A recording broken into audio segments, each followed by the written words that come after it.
welcome back to Fred in the Shed 2, and I'm going to do another chatty video. So this is probably going to be quite a long video. All the other two videos I've done have turned out this way. I just can't help it. I just get carried away and the videos become rather long.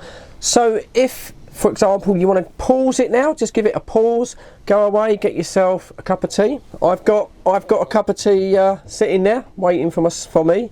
So if you want to get yourself a cup of tea, a cup of coffee, fill up your vape tank, get a cigarette or whatever, you know, pause it now and then sort of come back. Right. Are you back? Okay, I shall continue. Thank you for all the comments that I've had on the last two videos. Really enjoyed reading those.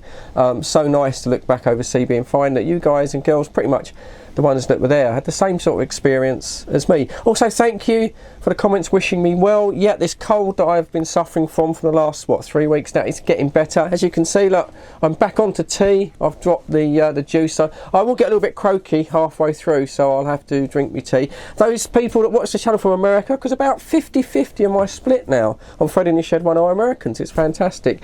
Yeah, we do drink a lot of tea here in the UK. I don't know why. It's just something we seem to be brought up on, but we go through a lot of tea throughout the day. Everything stops for tea as well. Tea breaks, at work, at home, everything stops for tea. We're obsessed with tea. Can't explain why, just the way it is. Now, about this time, about the summer of '83, I met the person that's going to be sort of the prime focus of this sort of talk, if you like. I won't use his real name. I think I let his real name slip on the last video, but I'm going to call him Dave. And he's not the Daves that you hear on the 305. It's just a name that I can remember. So I'm going to call him Dave. And I first met Dave when he was selling a 40-channel handheld CB radio. I hadn't had one before. And yes, I went round to Dave's house. He lived sort of just not far from me, really. And I ended up buying this 40-channel handheld. It was a bit rough and ready condition, and one of the digits died in the end, but I think I only gave him about £20 for it. But that's when I sort of first met him. But Dave was a year older than me. Dave was already 17. Dave was at college, which was, so he was a bit more clever than I was. And Dave was learning to drive. He had a weekend job at a garden And there's centre. a big difference. If you're 16 and someone's up here, someone's 17, It's just a big difference. It's only 1 year, but it kind of seemed to be, it was a coming of age. If you got a car and you was able to go mobile and meet more people and, of course, take out girls for dates in a car, it was a coming of age. At 16 you were still a boy, but at 17, well, you was a man, because you were learning to drive and hopefully you were getting a car. Now, Dave, I thought Dave was a really, really cool guy. He just was that little bit older, and a part of the reason was that his mum was a hairdresser. And so I think over the years, I think Dave and his brother, I think they had been sort of practice models. I think she had cut their hairs, but it meant that Dave had a really fashionable hairstyle at the time. It looks a bit silly now, but Dave had a wedge, which was a kind of where you let the hair grow over the front of your face, almost over one eye. It was a very odd thing for a boy to have. Girls carried the wedge really, really well, but for boys, you sort of had to let the front of your hair grow long for it to work, and a lot of boys really couldn't put up with that. And I think Dave's mum, being a hairdresser, she styled it and kept it trimmed. So Dave always sort of looked quite cool compared to me. And early Sunday morning, it was about 9 o'clock, I just literally woke up and my CB radio was conveniently by the side of my bed. Now, no one was really on early on a Sunday morning. We all sort of laid in bed at that, you know, being teenagers. But I turned on the radio, I had a flick round the block, the 40 channels FM. No one on, but I just give a call out on the 1-4. And I wasn't Fred in the Shed then, but I'll use that. It's like, hi, you got Fred in the Shed here, calling out on an early Sunday morning. Any breakers, any takers on the 1-4? And then dekeyed.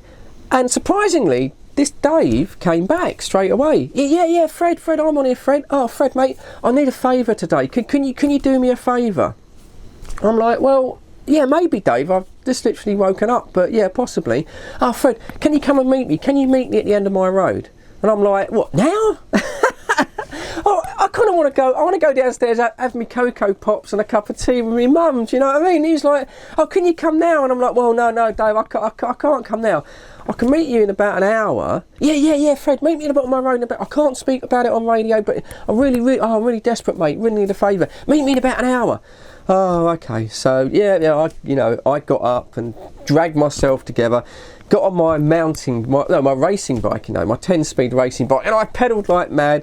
And then, yeah, got to the bottom of Dave's road, and there he is. He's standing there. He's pacing, waiting for me. So he was clearly quite agitated, and there he is at the bottom of his road. He then tells me, in rather hurried terms, but he then tells me this story. And basically, he had a mate called Nigel. Oh, God. Nigel was a bit of a dick, because Nigel was sick when he was 16. Nigel got himself a moped. He sort of stripped it almost down to the bare frame to make it go faster. Got one of those really loud exhausts on the moped, you know, real sort of noise. I think it was called a fizzy, or the moped was called a fizzy. I'm not sure. And he was hack around town on this little bloody fizzy moped, making loads and loads of noise and trying to do stunts. He would try and do these little stunts to impress the girls, and everyone thought he was a bit of a knob. But he was Dave's mate, you see. So, you know, what can you say? Anyway, the story comes out that, as I say, the girls on CB had sort of been dying down. And Dave was very much into girls. Dave was a bit of a gland. As I say, he had loads of self-confidence for a little guy. And he would always go after the lady breakers on the CB. He had no inhibitions about chatting up the girls. So Dave had been round Nigel's house. Now Nigel sort of lived on the outskirts of the town, and he was round Nigel's house, and with his handheld, he always walked about with a 40-channel handheld Harvard CB radio. I don't think he even had a home base. He was just always used to walk around with his handhelds, and he picked up these couple of girls that were very, very distant in the bottom of Nigel's garden, and in sort of desperation to sort of get a contact with these girls, he ended up climbing this tree in the bottom of Nigel's garden. He climbed up this tree, and he's hanging on this tree, and he was able to get a contact with these girls, and one girl in particular, who I'm going to call Fiona for the rest of this video, he was able to get a contact. And it turned out that she lived in a sort of a village a little further on from where we were, and it was a very posh sort of village. It was full of sort of nice, large, detached houses. There wasn't any council estates or housing association development estates like we had in our town. None of that. It was a very, very nice place to live, and I imagine that you had a lot of professional people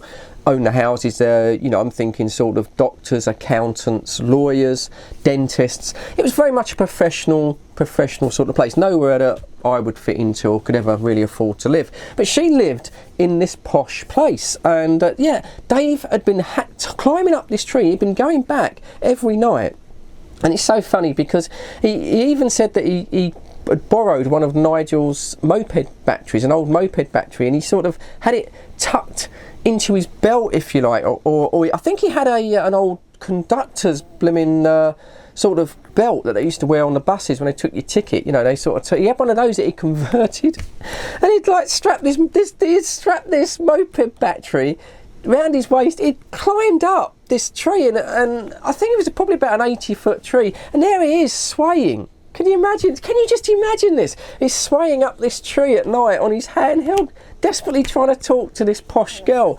And you can imagine it. You can imagine like sort of Nigel's mum coming out. You know, "You all right there, Dave, up there?" And Dave's like, "Yeah, I'm all right, Mrs. Nigel. Do you want a cup of tea?" "Yeah, just leave it on the trunk and I'll be down in a minute." So anyway, he was pretty desperate. That's what he was like. He was a real gland. But it worked. It paid off, because this posh Fiona, she invited Dave to come over to her town for one of their eyeballs, because they were still having CB eyeballs. And yeah, Dave was well up for that. Nigel didn't want to go, because I think Nigel figured that they were all posh that came from that town, and he wouldn't fit in with his leather biker jacket and into mopeds. So Dave went on his own, and Dave got a train. I think it was a couple of stops, and Dave said to me, it was so funny, he said, like, as soon as he got there, he knew that he wasn't going to fit in, because their eyeball, instead of us that was a kind of back of the station car park, up sort of local sort of car park, you know, standing about sometimes in the rain, their eyeball was in a really quaint little tea shop. Not even really a cafe, a proper tea shop. Had cotton tablecloths and little pots of tea. And Fiona had said to him, "Oh yes, it's really lovely, because you know, we have tea and toast, and they do such good homemade marmalade there." So Dave kind of walks into this place, and he said people being dropped off by their parents as well. You know, this is something you never did when you was a teenager. You never let your parents drop you off to the local disco or your local youth club. You know, it was so uncool, but their parents were pulling up, and these sort of young to be yuppies, if you like, were coming out and sort of coming into this sort of tea shop and sort of ordering their tea and toast. It was so civilised, sort of thing you'd do nowadays, and they were sort of sitting down and eating their tea and toast, and oh yeah, this is rather nice, isn't it, Charles? Oh yeah, spiffing day outside, a few clouds around, but let's all crack on with this eyeball thingy then, chaps. You can imagine what it was like, and Dave said he felt totally out of place, and he was just kind of not really sort of trying to make his excuses. He needed to get out of there, but then one thing stopped him. One thing completely stopped him dead in his tracks, because walking him through the door was this vision of loveliness, this girl Fiona, who he'd taken all the effort to speak to on the CB. And he was instantly in lust with this girl. She was like a goddess, a real goddess of a woman. Well, a young girl. She was 17, he was 16. Tall, blonde, slim, and he said, "Oh, she's absolutely beautiful." He was gobsmacked. He just didn't know what to say. And I think because he was a bit of a rough diamond, he was sort of, you know, the downtown man, if you like. She was quite attracted to him, it seemed. I think she found him quite fascinating compared to all of these Charles and these Lawrences and these Timothys. He was kind of, you know, Dave from almost like an estate. And yeah, she started chatting to him, and they got on surprisingly really, really well. So of course she asked Dave about, you know, our hometown and where we sort of come from and that, and she said, "Oh yeah, maybe one could come over from one of your eyeballs." What? I mean, it would be nice to sort of see you people. Well, our eyeballs had, as I say, had really sort of reduced down to practically nothing. So Dave didn't want to admit that in case he put her off. So Dave said, "Oh, you know, well, why don't you come to my town, and we'll have a cup of coffee in the local Star Burger." We didn't have really any quaint tea shops. We had a Star Burger, a burger joint at the station, but that's the best that Dave could think of at the moment. Dave said, "Well, why don't you come over and, you know, yeah, I'll meet you for a coffee, and we could have a little bit of a chat." And yeah, she went for that. She was like, "Oh yes, well that would be lovely. I'd love to come over." But so they tried to work out a time, and it worked out that she did piano lessons, yeah, really, on a Saturday, and Dave worked at the garden centre. So the only time they had was a Sunday.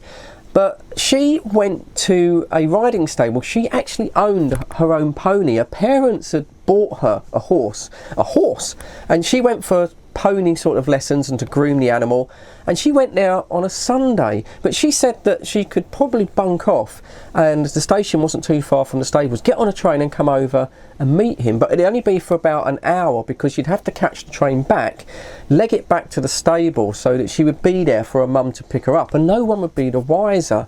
But the only sort of downside of that was that she went to the stables for a riding lesson. She had a friend who also had her own horse.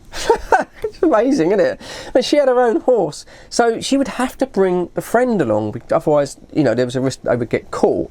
So it meant that Dave would have to supply an extra person to the date. It'd be like a blind date for them. It'd be a double date. So Dave thought that's no problem, because his mate Nigel would definitely go along to meet a girl. So he said, "Yeah, no worries, I'll bring along my friend Nigel." But the only problem was that the following Saturday, the day before the date, Nigel, being a bit of a knob, had been pulling one of his wheelie stunts on his motorbike or moped up near the local chip shop, lost control, veered across the road and smacked straight into a skip and broke his arm and fractured his collarbone. So Nigel had a very uncomfortable night in the local hospital, and then on the Sunday, when he was supposed to be on a date, he was waiting to be operated on for surgery, where they were going to screw his shoulder blade back together and put in a load of metal plates. This left Dave in a conundrum. He didn't want to blow the date out, but he didn't want to turn up on his own, and the girl would feel she was a gooseberry. So this is why he wanted to speak to me. So he asked me if I would go along to the date and pretend just for 1 hour that I was Nigel. Not that I knew much about mopeds, but just went along and just sort of helped him out. So I was kind of a bit reluctant to do it, because I felt that I was being a bit used, if you like. But he was so sort of desperate and persistent in his asking, and also I was kind of intrigued. I wanted to meet this Fiona just to find out if this Fiona was the goddess that he said she was. And also, you know, I hadn't had a date for a few months. The girls round our way had sort of drifted off from CB, so it was going to be a date for me. So what did I have to lose? Anyway, it was all set to be at the local burger joint. We had to be there at 1 o'clock when their train come in. We would meet them there. So I quickly run home. You know, you can imagine it, running indoors. Oh, mum, where's my black jumper? And she would say, oh, what one in hanging up in your wardrobe? No, my new Leo Gemelli jumper. Where's my latest jumper? Oh, it's in the bloody wash, isn't it? Well, mum, can you get it out of the wash? No, of course I can't. It's wet. You'll have to wear something else. Oh dear. So there's me rummaging through my sort of wardrobe, getting my rather screwed up Fred Perry probably jumper, whatever I wore. And then soon enough, it was literally only a sort of, you know, having a shower and that, and get on my, I walked back to the bottom of Dave's Road. I got there at 20 to 1, nice and early, so we could walk down to the station and meet these girls, and he wasn't there. And I stood there thinking, oh God, he was so impatient, he just wasn't there. And then I saw him coming down the road, and he tried to come up to me. And he had got changed, his hair was all hanging over one eye, he was wearing these pristine Purcell white leather loafers, skinny jeans, I think it was like a Fred Perry type polo shirt and a cardigan, and he looked the epitome of cool. He looked a bit like a young Brian Ferry, and I felt totally uncool, and I thought, oh, I'm really out of place here. I really felt unfashionable, and his whole demeanour had changed. All of this urgentness that had completely gone, and I'm like, oh Dave, you know, we're running a little bit late, we've got to be there at 1 o'clock. And Dave was sort of very so laid back, and he was sort of like, no, the thing you have to realise is you can't be too late for a date with the ladies. And I'm like, are you sure, Dave? We're going to probably be a little bit tight for time. No, we just need to be there a little bit later. It'll just keep them waiting that long. It'll just warm up their juices. You see, when you have a date with the ladies, just turning up that little bit late, yes, it might frustrate them a little bit, but they will be even more appreciative. They will be very, very relieved that you've turned up, and it sets the scene. It sets the scene for the date. You see, you treat 'em mean and keep 'em keen. That's what he said. Oh, and I was taken in by it. I was like, oh my God, wow, I've been doing this all wrong, because the dates that I'd always turned up 10 or 15 minutes late, and it was me standing there getting anxious, waiting for these girls to turn up, you know, and it was me being relieved when, of course, they didn't blow me out and turn up. And I thought, oh, I've got it wrong. I've got it wrong. Oh, gosh, that's where I've been going wrong all this time. Oh, let me get some tea. So we took a very, very slow walk down to the station. Dave, very, very slow, not when to rustle up his hair. And then he come out with some more insight, some more knowledge about dating. And he said, well, the thing is, when we walk in to the burger joint, the first thing is, do not look in their direction. We don't want them to think that we're desperately seeking them out. So we'll go straight to the counter. And we'll get ourselves a couple of drinks, and then we'll turn around and we'll look surprised when we see them sitting there at the tables. And again, this will set the scene. This will let them know their place. Oh, can you, the naivety of youth and girls, can you believe it? And he went on and said, and also, the thing is, if we get there later, well, they would have bought themselves a drink, because if we get there too early, not only will we end up buying them a drink, because it's near lunchtime, we might end up having to buy them lunch as well. So why be out of pocket when we don't need to? And I was like, well, I don't know, Dave. Normally I would always sort of, you know, try and buy them a sort of a first drink. You know, I think it's quite polite. No, look, that's just where you've been going wrong. So I was in awe of this Dave, you know, so in awe of him. So anyway, we walked down there, and we ended up 10 minutes late. So we walked into this burger joint 10 minutes late, and as soon as the door was open, the burger joint was kind of like they had a counter on like an L shape, if you like, if you can see that. So we sort of came in there, and then the seating area was round the back, because obviously they did takeouts.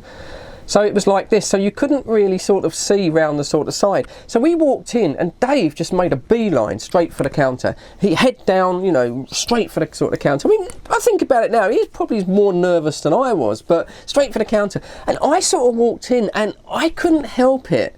I just happened to sort of lean to the side and sort of cock my head around the corner.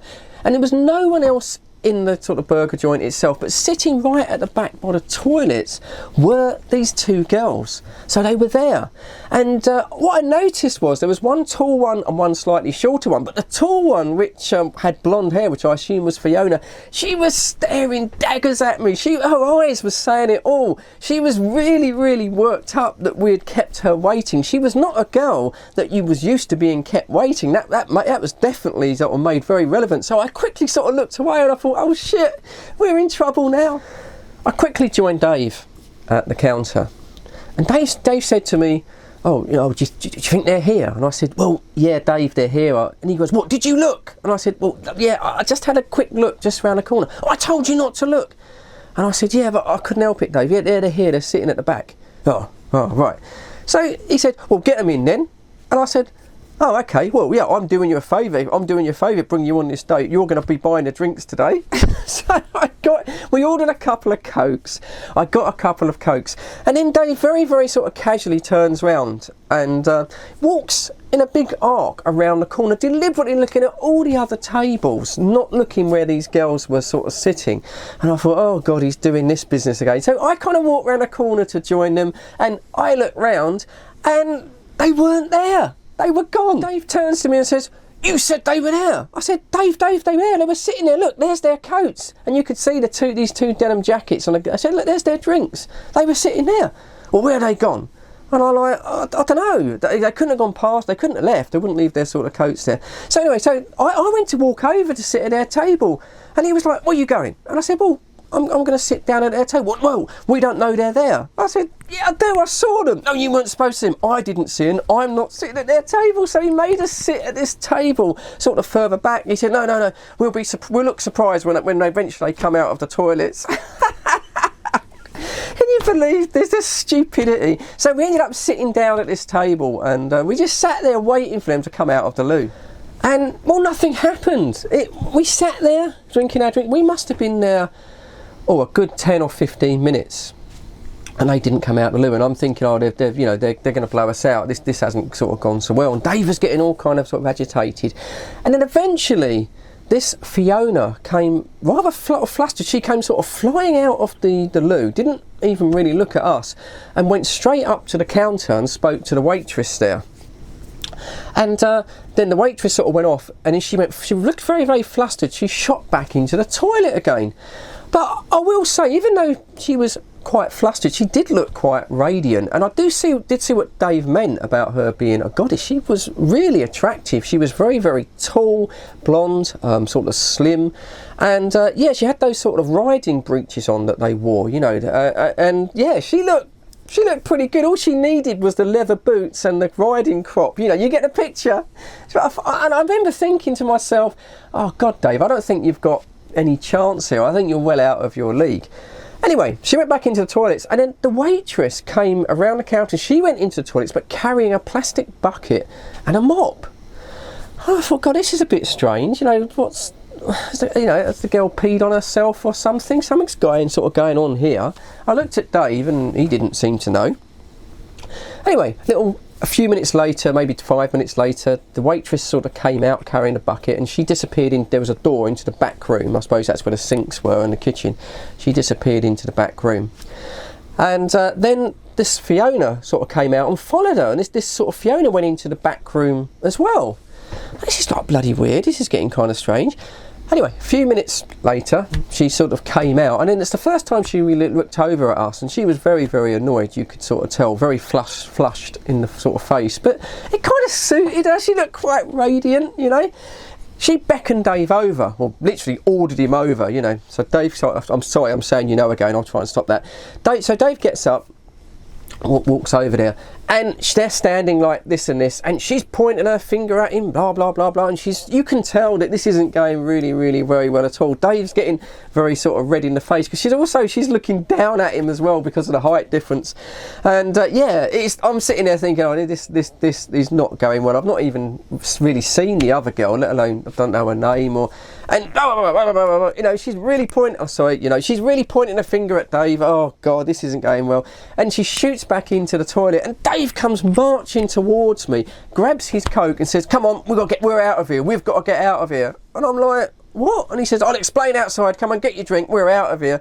And out he goes. And that was it. I sort of ran along behind him. I had to follow him. And he didn't stop marching until he'd walked right across the other side of the car park and sat down on a bench. And he just sort of threw himself on a bench. Very, very sort of set face. And obviously she'd give him a right rollicking, I imagine, because, you know, we were late. And I sort of sat next to Dave.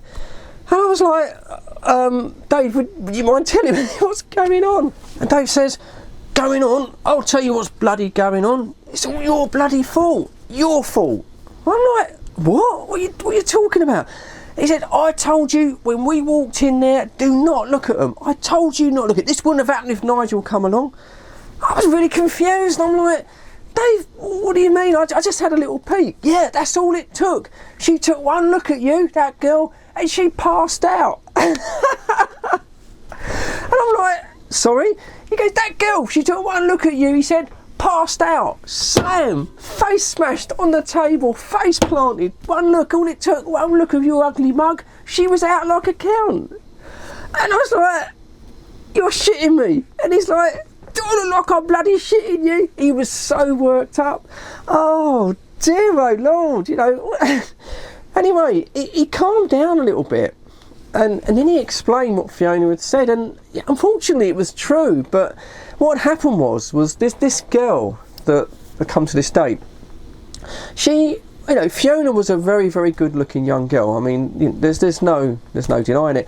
And this other girl apparently was really sort of conscious of her weight. She was a little bit sort of more of a fuller figure, we'll say.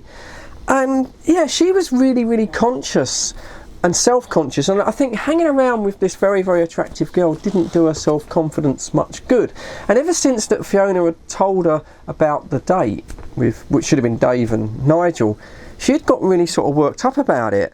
And Fiona sort of said that she had this habit of going on these fasts where she wouldn't eat to try and sort of get her weight down. And Fiona had suspected that she'd gone pretty much most of the week and hadn't really eaten anything. So when they sort of turned up, she was already sort of feeling a little bit off colour, and because their train had come in early into the station, they'd got there about 10 minutes before 1 o'clock. And of course, we being Pratt, following Dave's advice, we'd turned up 10 minutes late.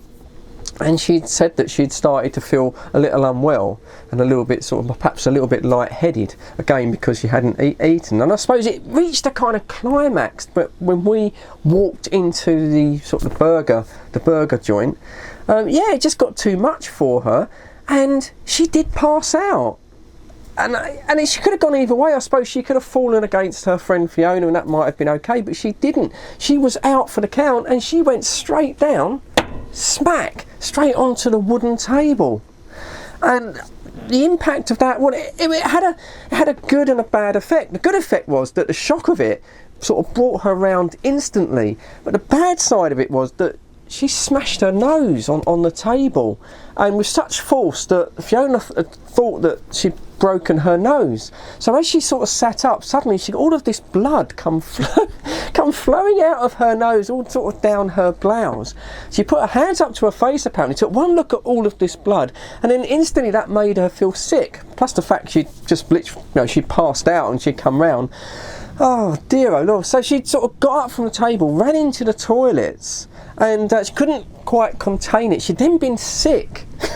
She'd been sick all down herself, all over the floor, and then the poor girl had slipped over and sort of landed in all of this, well, sick basically, landed in the toilet and got covered from head to toe in blood and vomit, and ended up just in like a little ball, sobbing her heart out. The poor girl. And that's where she was. She was in the toilets in this real mess, sobbing her heart out. Oh my God, can you believe it? And yeah, what could you say? It was that bad. Oh, when you think back about it, you know, oh dear. Well, Fiona had gone into the back room and she'd had to have fessed up. She had to phone up this girl's parents. And of course, you know, you can imagine it. I mean, this girl's parents thought that her daughter, or the mum and dad, they thought their daughter was down at the stables, riding around on one's brand new pony and all nice and safe. And they find out that they've jumped ship and they're over on this sort of the rough side of town where they're going to meet these two scummy boys from the estate. And yeah, it's all gone wrong, and their daughter's a massive sobbing heap in the sort of toilets. And as we were sort of sitting there, suddenly this year's sort of Volvo estate come flying around the corner, almost like screeched to a stop outside the burger joint. And this sort of parents, whatever, they sort of went running into the burger joint. And then a few minutes later, they came out, and it's the first time that I'd seen my date. And oh, she was a mess, poor girl. She had sort of a dad's jacket round her. Her mum's arm was sort of round her, and oh dear, hair everywhere. You know, a whole tissue up to her nose to stop the blood. Her nose looked all podgy. It was probably broken. It really probably was broken, and she was covered in blood and vomit. And oh dear, she looked terrible. You know, she wasn't fat. I would have been quite happy to have gone out with her. You know, I thought she wasn't a stunner like sort of Fiona. Fiona was standing at sort of at the back, arms folded, you know, head down, obviously in disgrace. It was all going to hit the fan when they got back to Poshville. Anyway, they got in the car and the car whizzed off, and Dave's like, well, that's it, I'm out of here, I'm not sitting about here with you anymore. He was really annoyed at me, and he said, I'm going to see a mate. And he just got off and stormed off and left me, and I'm sort of left me just sort of sitting there in kind of shock, really, that what had happened. Well, after a minute, I thought, well, I might as well go home, you know, so I kind of like, you know, got me drink, and I started walking home. And I didn't see any funny side to this, absolutely not at the time. I really felt sorry for the girl, that she'd put herself through that, and I really felt sort of annoyed that I'd let Dave kind of talk me into turning up late and all of the rubbish, all the bullshit that he'd told me, you know, on the way down there. So I'm sort of walking back, and then I sort of started thinking that, God, what is Fiona going to say to the parents? Is she going to be completely honest and sort of fess up, or is she going to try and protect her friend's bulimia or the dieting problems? And I thought, God, you know, looking at that girl with her podgy nose, and she's probably going to have black eyes in the morning. And what if Fiona sort of turns around and says that I struck her? It kind of did look like she'd been punched in the face. And I thought, oh God, if Fiona tries to save her mate, what if she sort of says that, yeah, there's these rough boys from the estate. Oh yeah, you know, what if the girl was sort of trying to protect her innocence, if you like, and I struck her. You know, I was thinking, shit, if she says that. And honestly, I was walking back home, and I was almost envisioned that when I got back to my parents' place, the police would be there breaking down the door to sort of take me away. And I thought, oh God, I'm going to end up in court, and I could go down for this. You know, it's GBH. Oh, honestly, it all went through my mind. Crazy as it sounds now, but so. The next week, I deliberately stayed off CB radio. I just didn't want anyone putting two together, and so I stayed off for about a week, and then I figured that I would be okay. And I went back on the radio the following sort of weekend, and in no time at all, I got a contact to one of the guys that I sort of spoke to, and he's like, all right, mate, how you doing? Yeah, okay. And he goes, well, is it true then? Is it true? And I'm like, what? Well, what I heard, you and that girl. And I'm like, shit, this is, you know, they think I hit her. Oh my, and it all kind of like came back, and my knees felt a little bit kind of jelly, and my legs felt a bit weak. And I'm like, well, what's true? Well, what Dave said, that you pulled a girl from the posh town, and then you went on a blind date. She took one look at you, and you were so bloody ugly, she passed out. And I made a mistake. I said, well, I was kind of so relieved that the other side of the story hadn't gone round. I don't know why I'd thought that. And I said, well, yeah, that is kind of true. Yeah, she did pass out. And he goes, what, well, you looked at her? And I said, well, yeah, I did, but I don't think she was very well. And he's like, flipping heck, so it's true then. You were so bloody ugly that she took one look at you and passed out. Oh, and he cracked up. He thought it was hilarious. And I'm like, well, no, it wasn't quite like that. I said, anyway, hang on a minute. You know, Dave was there. Oh no, he said it was just you. No, he heard it from someone else. No, he wasn't there. And this story had gone round all week, that Dave had spread this story, and he completely removed himself from the equation. Let me just get a bit of tea. He completely took himself out of the equation. And suddenly it was just me that had arranged this date with this, with a girl from a posh town. And it went really bad, and this kind of went round, and it was like Chinese whispers. And then by the end of the weekend, people were sort of saying that I'd met this girl out on the street, and she had literally took one look at me, passed out, and then had to have called an ambulance. And right now she was in deep shock up in a London hospital, and they were considering doing electroshock therapy to bring her out of the shock. And I was mortified. This got round, and oh dear, and then even a few days after that, another guy, a girl came on and so said, "Oh, how are you doing?" She goes, "Oh, I was out Saturday night at a chip shop." She said, I heard an ambulance going by, and I thought, oh, that Fred must be out on a date. Oh dear. And my reputation, if I had a reputation, it was completely shot on CB. Everyone, this story went round, and everyone thought it was hilarious, and it was true. I was really upset with Dave. I was really annoyed for a long time that he'd sort of dropped me in it, and because I felt he'd created the situation, being late. And there you go. So yeah, my blind date, and it was true. The girl did, in reality, take one look at me, slam, passed straight out, and broke her nose. And there you go. That was the most disastrous blind date. After some very successful blind dates where we'd gone round girls' houses, I'd taken girls to the cinema. I went out on a bad one, and that really turned out to be my last CB eyeball and my last sort of CB date, if you like, because like I say, CB was definitely dwindling down. These younger kids were sort of coming on, and they had their own sort of group of sort of friends. So I went out literally on a bang. Her head hitting a table, that was the bang. I went out on a really bad bang. It was disappointing. I look back on it now, and I can see the funny side of it. But her parents must have been mortified. I mean, imagine taking her to school, and she got these two black eyes and this nose, and oh yes, well, she met some rough boys off the estate, and this was the result. Oh my God, can you imagine it?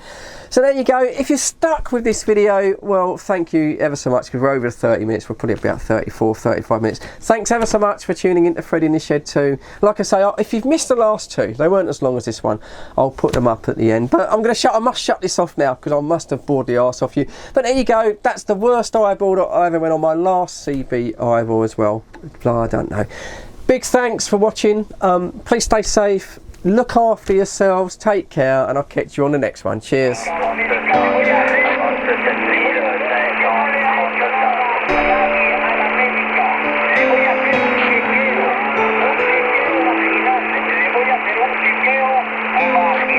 Oh,